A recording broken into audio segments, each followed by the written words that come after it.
بہت عرصے پہلے کی بات ہے کہ ملک ایران میں ایک سوداگر رہتا تھا جس کے پاس ایک بہت ہی خوبصورت طوطا تھا۔ سوداگر یہ طوطا ہندوستان کے جنگل سے پکڑ کر لایا تھا۔ طوطا بہت پیاری پیاری باتیں کرتا تھا اور سوداگر کو بہت عزیز تھا۔ ایک مرتبہ سوداگر تجارت کے سلسلے میں ہندوستان جانا پڑا۔ سفر پر جانے سے قبل وہ پنجرے کے پاس گیا اور طوطے سے کہنے لگا، پیارے طوطے، میں تمہارے وطن ہندوستان جا رہا ہوں۔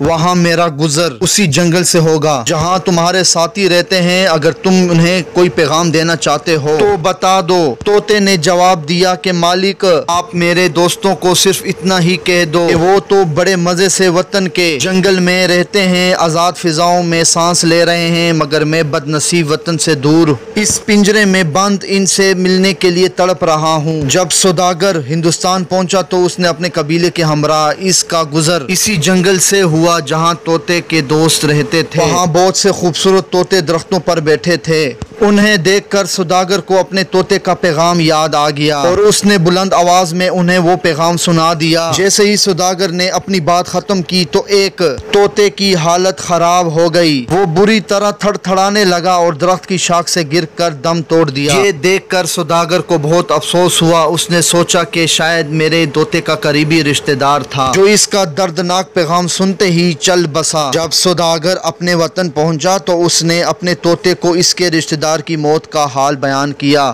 سوداگر کی بات سنتے ہی طوطے نے جھرجھری لی اور پنجرے کے فرش پر گر کر تڑپنے لگا۔ تھوڑی ہی دیر میں اس کی آنکھیں پھر آئیں اور جسم بے جان ہو گیا۔ اپنے پیارے طوطے کی موت پر سوداگر بہت غمزدہ ہوا اور اس نے خوب آنسو بہائے۔ پھر اس نے پنجرہ کھول کر طوطے کو باہر نکال کر پھینک دیا۔ جیسے ہی سوداگر نے طوطے کو پھینکا، طوطے نے پر پھیلائے اور قریبی درخت کی شاخ پر جا بیٹھا۔ یہ دیکھ کر سوداگر بہت حیران ہوا اور طوطے سے کہنے لگا کہ اے بے وفا طوطے، میں تمہیں کتنا پیار کرتا تھا مگر تو نے مجھے خوب دھوکہ دیا۔